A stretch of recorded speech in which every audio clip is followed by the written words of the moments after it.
Everybody, welcome back to Word Balloon. If you enjoy the videos here, please consider liking the video, subscribing to the Word Balloon YouTube channel, and of course, if you enjoy the audios and the videos, you could subscribe to my Patreon page, patreon.com/wordballoon. Hi everybody, welcome back. It's time for another Harley Quinn episode review, and this is John Suntress. I'm happy to welcome back the co-creator of the Harley Quinn cartoon and, of course, the co-showrunner. It's Patrick Schumacker, everybody. Welcome back, Patrick. Thanks for having me, John. As always, man, it's a pleasure. And we left on a cliffhanger, and it's episode 9 now, Seat at the Table. And Harley is now officially a member of the Legion of Doom. And it was revealed that, of course, the Joker is there. And is he going to be okay with this, or is he going to be an adversary to her, as he's been through this first season? So, we start with a really fun thing, and that's the Legion of Doom orientation for new employees, the training film with Luther narrating, which is great. I've been through many a bad retail job where you have to watch, so you're working at McDonald's. This is what it's like, Yeah. We got the industrial there. It's a little pump-up video for the new fresh-faced members of the Legion of Doom with the sort of 80s VHS tracking thing.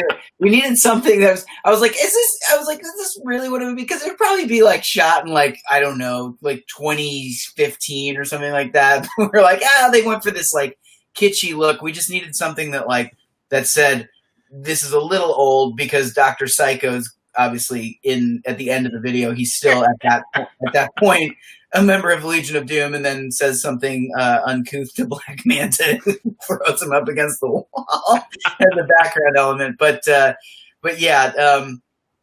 we had so much fun writing the, and I wish that I was looking at it recently, just the video, and looking at all the panels when Luther's talking about sort of their great moments in, Legion of Doom history.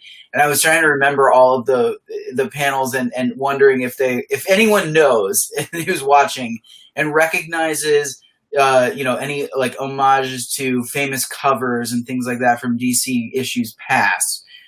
Please let me know, because I was looking through them and I was racking my brain. I'm like, I know we discussed that as a potential device, that when Luther's talking about their sort of like greatest hits, that what we're seeing, and we do see these sort of, big kind of bombastic, acts of terror, or they're like, it's the Justice League fighting a giant monster or something like that.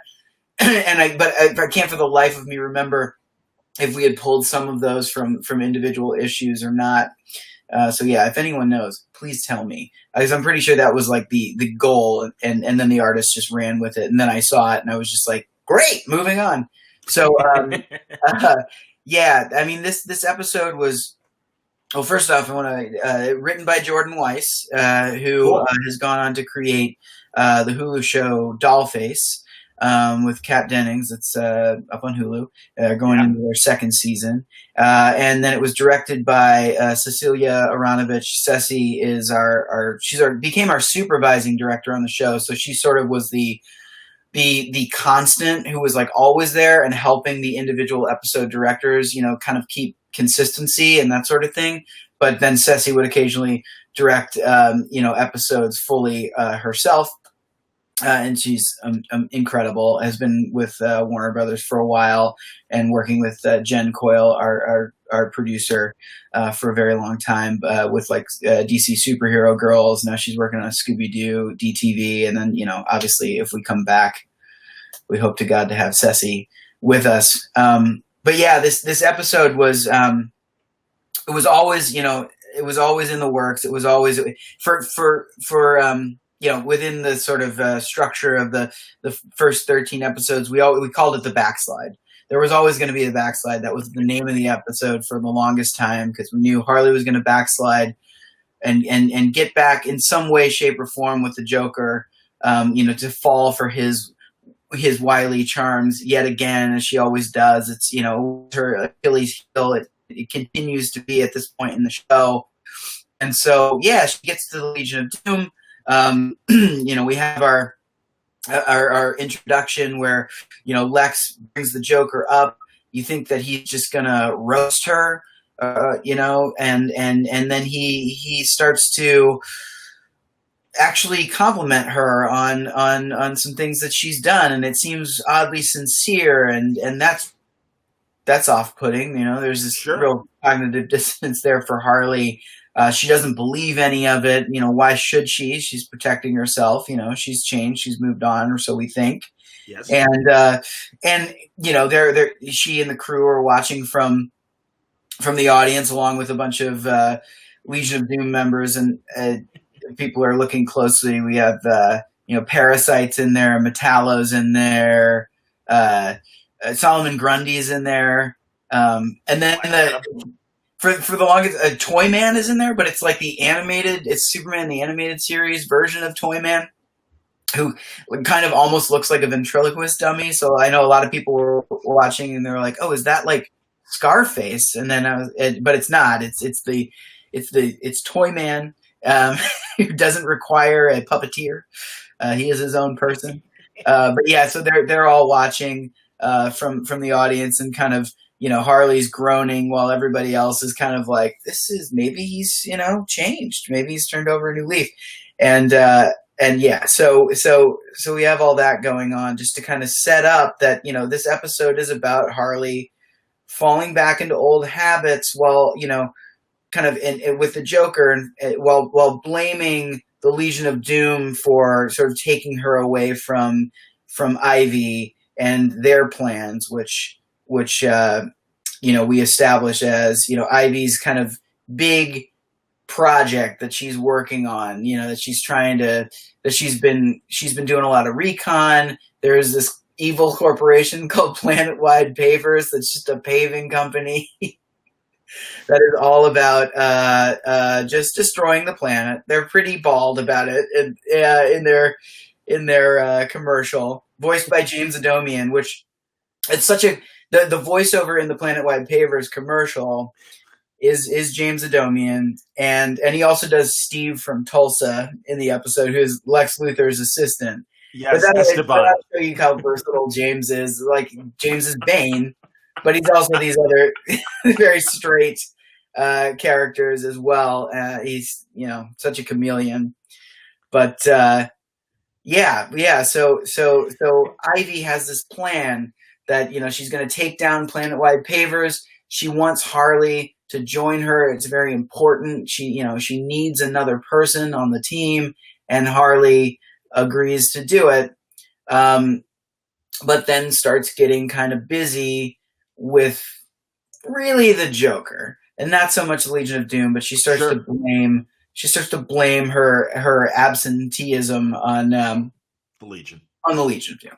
Yeah. So the other thing too is we have this. So basically the sort of goal by the end of this episode was to have Harley and Ivy kind of on the outs.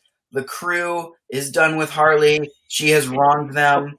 And so that leads us to the B story, which is that when Harley's crew, Dr. Psycho, Clayface, King Shark, and Psy, they all those three in particular actually. Psy is sort of separate. Those three get to the Legion of Doom fully expecting to be kind of given the red carpet treatment. Yeah, full membership, absolutely. Full membership. And then it turns out, no, they're looked at as goons, and they're in the basement with the printers that don't work, and storage boxes, and it's not even an office. I mean, it really is just a big open space, and and of course being led by Bane. Exactly. And so Bane can basically sign out. All the Legion members can sign out any goons that they want. So Bane gets them embroiled in a mission to take out the guy Todd, who works at the Jamba Juice, because he can never get Bane's name right. He calls him Bang, and Bane, he overreacts to perceived slights. And he's going to blow up Todd. We must destroy Todd. And he's going to use, he's bringing in the big guns to do it with King Shark, Clayface, Dr. Psycho. And yeah. So the streets will run with Razzie Zazzy. And those guys are like, well, okay, all right, this sucks, but we can take it up with Harley. She'll fix things, right? But again, she's preoccupied with other things. And she's fixated on the Joker's advances, and she's starting to get sucked back into the Joker vortex and everything, and kind of buying his bullshit. Well, and again, I love Steve and Todd. I like their roles in this episode. So, and of course, Frank's new friend as well. Oh yeah, yes, as his pot dealer. Yes. Yeah, amazing. So the boardroom scene in this episode is probably my favorite scene in the whole damn show, in the whole run of the show. Really? You've got your boardroom with the Legion of Doom members, and Black Manta and is there getting bagels thrown at him by the Joker, who hates raisins. That's now canon. We've done it too many times for it not to be. But yeah, no, I just love. I mean, when Justin and Dean and I were talking about the show early days, the three of us just love. Maybe it's just from working for corporations for years, and I myself having parents who worked for corporations for years in marketing, and I just love sort of corporate comedy set in sort of the ridiculous parameters of corporate culture, and that the Legion of Doom would kind of adhere to those things. So I just love writing the kind of like these over the top characters in these very mundane situations. And so this boardroom was like just a playground for us. And, it also just became, I think it was so fun to write and kind of cathartic to write, because it also is very much the dynamic in a writer's room where, especially a comedy writer's room, where it's like all day, just people kind of like shitting on other people's ideas. And also getting distracted with just musing about things that are way off target. In the case of this show or this episode, someone brings up what the sequel to Up, Pixar's Up, would look like. And then so you have these super. Why don't they do that? That was a great movie. They should make a sequel. Yeah, and then Scarecrow comes up with the brilliant idea of like, well, the boy is now the old man. Everybody's like, you know what? That's actually a pretty good idea. But I just love that, like, some of those mundane, like, conversations. I think we were talking off camera or whatever about the Batman black and white stuff from the late 90s, and Neil Gaiman wrote that story with Batman and the Joker, but he wrote it as if they were actors on a set, and they're just hanging out in like a green room, and Joker's doing the crossword puzzle, and they start running lines together, and they just start talking about their careers and like where they're at, and it's all very like meta and fun. But just that the mundanity of these over the top characters' conversations is so fun to me and so funny. So yeah, we did that, and then we also needed this scene to serve two main functions, which is one, show that Harley is standing her ground with the Joker, which is why the scene transitions into sort of that scene from Big, where the I don't get it is absolutely just lifted from John Hurd's character in Big, telling Tom Hanks that he doesn't understand his Choose Your Own Adventure digital comics pitch that he had. And so absolutely that was the inspiration for that. But then also we needed to set up the Joker Tower. And so this was the place to do it, because the Joker Tower comes in much later in the show. Just a little bit of a spoiler. Joker's idea that Harley craps on becomes a reality because he is so petulant that he's going to make it happen, even if it is a ridiculously expensive, ostensibly bad idea, which we can get into later. But Sure. But yeah, we wanted to set that up somewhere, and the idea that like Harley actually gives him the idea for it to come out of the ground. like a Jack in the Box, like it's like on brand for you. And so yeah, they. We end our scene with Lex and Harley telling him, "It seems like you've added the frosting before you bake the cake." And Joker says, "Fine, I'll bake the fucking cake." Yes. And so he starts scheming about how he's going to have his little revenge on Harley for humiliating him, emasculating him, or whatever you want to call it, in front of his colleagues. And then the scene that follows was also where we kind of set up, which is the scene where Bane is just in the little kitchen getting coffee and telling Harley that he thought it was pretty cool that she stood up to Joker, and then Joker hears it and rips out his venom tubes, which was something that like comes in the episode that just aired on DC Universe, which is like episode 7 of season 2. 7 of season 2. That's a thing, but it's Harley learns about that technique here, which is kind of world breaking sometimes, because you're just like, well, Batman should probably know how to do that to stop Bane. But anyways, we'll let that one slide. That was awesome. No, honestly, man. And then again, I love Joker pitching his scheme, and also, no, you're right. I mean, starting with episode 8, now all of a sudden we really have a much more connected story that each episode ends in a cliffhanger, and it really does feed into the next episode. So the seeds are really, pardon the Ivy pun, but the seeds are planting for what Ivy's trying to accomplish and what Joker's trying to accomplish, and that moves forward in these subsequent episodes. It was such a blessing to be able to do this as a serialized show. And again, this is something that Justin and I and Dean to an extent as well have not really done before. We were so used to, with the exception of Justin, Dean also worked on iZombie the season after we left, or maybe a couple seasons after we left. He became an executive producer on iZombie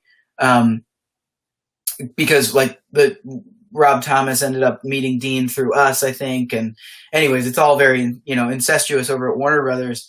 And there's, writers that fortunately like each other over there that end up helping each other out on their shows. But iZombie was a serialized thing. But other than that, but that was also an hour long. And that was I'm so thankful that Rob brought us on for that one season, which for Justin and me was season 2. Where we just consulted a couple days a week, because it was such an eye-opening experience for how to break out, a serialized season. And it was undoubtedly, we used a bunch of stuff from that, just techniques and things like that in here. So it was fantastic working on that show. Wow, man. Yeah, we're going to have to talk about that on another conversation in the future, and talk about your iZombie season. Because, yeah, man, that was a nice surprise hit for CW, and really, I mean, and mostly I've only talked to Chris Robertson, the guy who, kind of conceived the comic book and everything. So no, it'd be great to get an insider look on iZombie, which was a really fun show, and I'm glad it clicked as well as it did. Yeah, super fun show.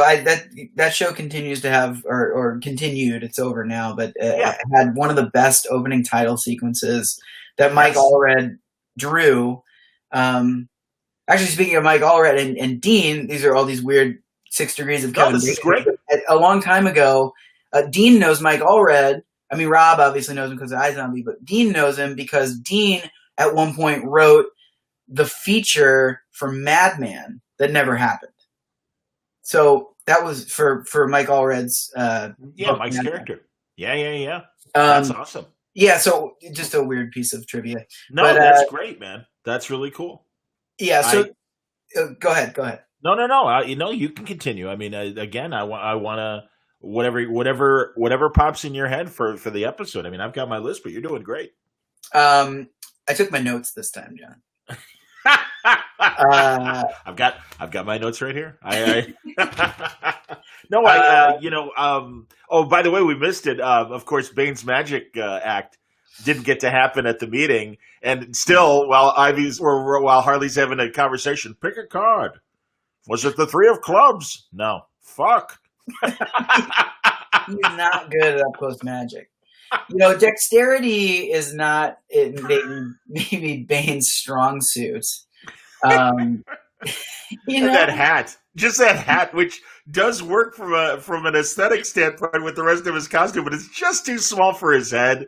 Yeah, and it just, of course, again adds to Bane's goofy. Seriously, man, everything you guys have done with Bane, and of course that coffee mug. Caffeine is my. I always forget what the my reckoning. My reckoning. Caffeine is my reckoning. Available for purchase via DC Universe's shop, which is outstanding. And is there a picture of Bane on the other side of the quote or whatever? Or? I think it's the show's logo. Okay. Yeah, actually, it's funny. We had the episode that aired this week. People are really scrambling for Bane merch from the show because we had a bit this week on the episode that aired for season 2 on DC Universe. It's a poster. It's the classic kitten hang in there poster with the but it's just Bane. And people picked it was just a background element, and people picked that out and they're like, please make a print of this, please. That's awesome. That's fantastic. I know there's we could make so much stuff for the show. I know, which again, I mean, I learned the phrase. I might have mentioned this in a previous conversation of ours about season 1, but when I was talking to Rob Liefeld, and he told me about how Avi Arad at Marvel loved Rob's characters because they're very toyetic. Yeah. And I had never heard that phrase prior to that conversation with Liefeld.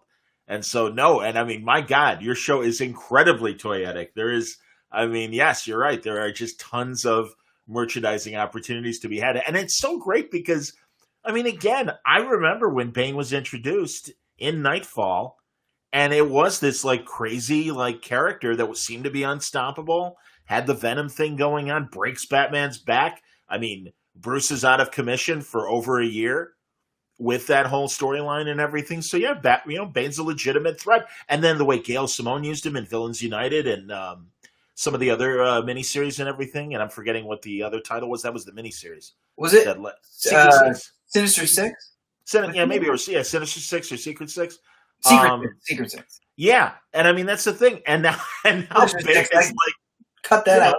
Yeah, now Bane's the great comedic character and stuff, and I think it's just the butt of all jokes, and I think that's fantastic. And real fast, am I right? Luthor is Phil Lamar, right? I think we talked about that before, correct? No, he's actually so Phil does Black Manta.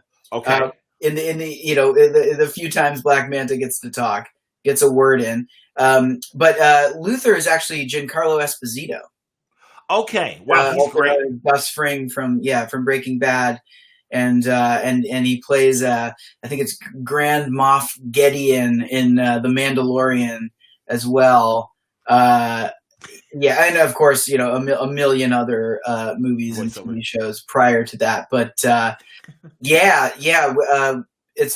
was a coup getting him. I mean, it was shockingly easier than we thought. It was literally a phone call and ask, and he gave us a yes.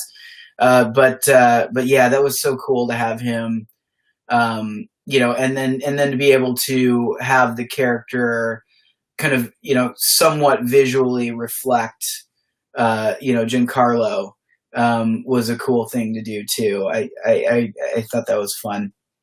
And he's just so kind of steely and just icy and very matter of fact. And Giancarlo does that so well with with Gus, and he was the first person we thought of. So, well, and again with Ivy not being able to deal with Harley, I mean Frank is pushing hard to let him be Ivy's henchman on this and everything. And again, she's like, well, what do you expect me to do? Carry you around, and throw you at people and stuff, and then you'll eat them. And then that's where he gets his pot guy. And as she said, she's like, yeah, I don't think you read his ad right. That's not what a pot guy does. And Chaz is constantly. Chaz, yes. So he's so baked. He's so baked the entire show, the life of the series. And then also Frank, obviously holds a little bit of sway with Ivy in terms of he can opine on a hat that she's wearing and tell her it looks ridiculous or to to dress up Change her her outfit with a fun little hat, and then Yes. she dismisses it. But then in the next scene, she's got a fun little hat on. So he's Frank's, he's got his strong voice in the room. Clearly. Yeah. Absolutely. Bane and the crew go after Todd at the juice thing, but of course it doesn't go well because, as we learn, it's Wednesday and that's Todd's day off.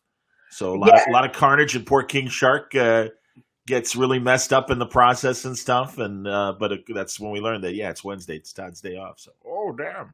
It's funny watching, like, revisiting these episodes too, because and thinking about them kind of in the overall context of how we handle, like, villain deaths and things like that. Because I rewatched it before this, and you see the shark fin, pierce the windshield, and then for that, and then immediately the rest of King Shark, who's very much alive, lands on the hood. But for that fleeting moment, I was like, oh my God, they probably thought we killed King Shark too. And just how horrible would that be to kill a beloved character voiced by Ron Funches? I don't think that'll ever happen in the show. I don't think. I loved him. I love the Finn all bandaged up while he was, and he's in one of those horrible, obviously it was in a situation, but yeah, with the circle for your face, so you got to be on your stomach and everything while they're working on you. And I like how Ivy walks in, sees his vitals, like, oh my God, he's dying, and she's like, actually, this is a normal heartbreak for a shark. I'm fine. Everything's fine. I'm happy that the hospital was set up to handle a shark man. This is true. That could be a whole other story. There's a Batman Joker Harley confrontation, and at first Harley's expecting to be left behind, and then Joker surprisingly invites her into the Joker copter, and she thinks everything's great. And once they're airborne and stuff, Joker's back to his old ways, and he pushes her out of the helicopter. And Harley, as she's falling, kind of flashes back on all those times that Joker screwed her over. Yep. And so she realizes the big mistake that she did make, and thinks that she's a goner before Batman swoops in with the most delicate catch by an aerial vehicle ever performed. That's why he's Batman, man. Batman. And then she walks into the hospital to find Ivy and the rest of the crew. Now fully aware that Harley has been BSing them. And so, they end up, it's enough of a rift for Ivy to be like, you know what, I'm kind of done with you for now. The crew is like, we're all done. I mean, Dr. Psycho is somebody who, it always seems like it's just talk when he says he's going to leave the crew, but this time it feels kind of real. And so we leave Harley, alone with no friends because she's, untrustworthy, and because, she fell for it, for the umpteenth time, fell for the Joker after, her real friends were there for her. She wasn't there for them. And so, that is one of Harley's, kind of Achilles heels that we play up in this, is her ability to kind of, be blind to the bigger picture, and the selfishness thing is a huge part of it, and it's a thing that we really play up in season 2 as well, with regard to her relationship with Ivy, and where that's going to go. So and then of course we end on yet another cliffhanger, because we're kind of coming to the end of the season here, the last 4 or so, and it did feel kind of all like one larger story. And so our episode here ends, of course, with Ivy saying, you know what, screw it, I'm going to do this planet-wide pavers mission solo, which turns out to be a mistake. And she gets kidnapped by unseen, sort of unknown forces, which remain unknown for a little bit. That's the big cliffhanger, and that's kind of where things are left on episode 9. And obviously, as Sci-Fi has been showing these in clumps of 3, we will get one more episode for that week's episodes. So we'll learn a little bit more, but that is where things are left off in episode 9 of Ivy getting captured by mysterious forces. So we'll see. And we can leave it there unless there's another story to tell about episode 9, or we can move on to episode 10, which will be in another portion of this review. Yeah, let's jump into the next one. All right, fair enough. For people who are watching episodically, join us again for episode 10, where we will talk more and get into a bit of Harley's past. And we had that family shot. Here's a teaser for the next episode. There was that great family shot in Being Harley Quinn when they were inside Harley's mind, and you got to see the family portrait. And that's something that gets fleshed out in episode 10. It's called Bensonhurst. And we'll get into that in our conversation next time. But as always, Patrick, I thank you for your time. And looking forward to talking about episode 10.